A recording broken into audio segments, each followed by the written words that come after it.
most of the times we are having a habit of sitting incorrectly without ourselves realizing it. And most of the victims, I would say, is the IT population who are constantly working with their computers, sitting in the wrong posture and coming back to us with these problems. So today, without going into clinical details of the things, there are some simple few exercises which I would like you all to know, and I would try demonstrating it on one of the subjects here. And you can do that as your routine, especially for people who are sitting for a longer time, who feel that the information here is relevant and applicable to them. They can do that. Of course, there is a caveat that if you have any severe major symptoms, please consult us. Don't do any of the exercise, just recognizing that these are your symptoms. So to begin with, now let's first see the wrong posture. The wrong posture is usually people sit slouched, their neck is jutting out, and they are pretty bent in their lower spine. The right posture would be they are just nice and straight here in their lower spine.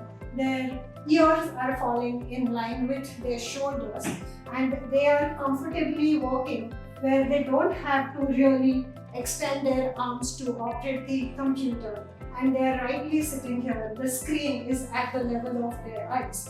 That should be the ideal posture. Of course, sitting in one ideal posture also does not serve the purpose, but you also have to keep moving. You have to be mindful of your body. So here are a few exercises. Now let's look at first a very simple exercise wherein both the shoulder blades are pinched together, as you can see. If I put my finger here, one should be able to hold or grasp them in between the shoulder blades, and she's gently tucking them down as well. So this is first exercise. You hold them for about 5 to 10 seconds and you release them.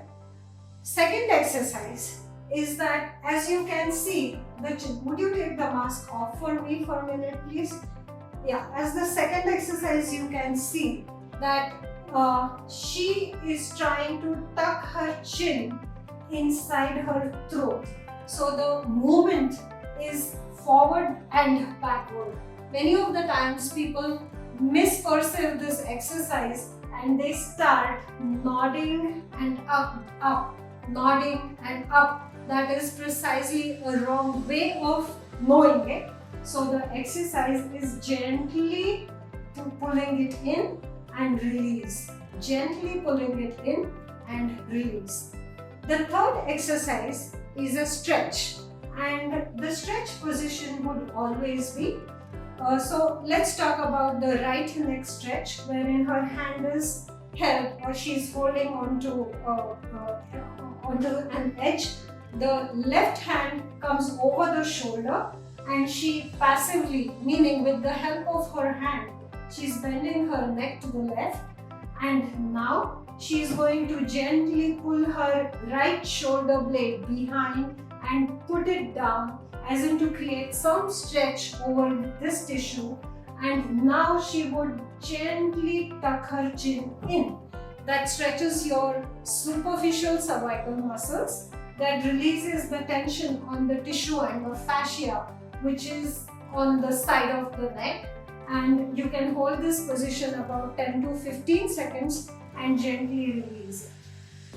Now, while doing these exercises, one should be very mindful that they are not exerting over force, or they are not doing it with an under force. It should be easy, gentle, and be aware of where you feel the stretch. If you are feeling stretch or any kind of tension on the opposite side of your movement, likely you are not doing it correctly. Really relieve the position and get back again. So these are a very simple exercises. Also be mindful about getting up, just moving your head up backwards and coming back to neutral, and that is just a counter movement, I would say, which is as opposed to what you are looking into the computer all the time with your head forward. So that will help ease out some tension over the neck muscles, and that will help you relieve some of the symptoms of dizziness. Of course, if you have more symptoms, please contact us. Please do not do these exercises on your own.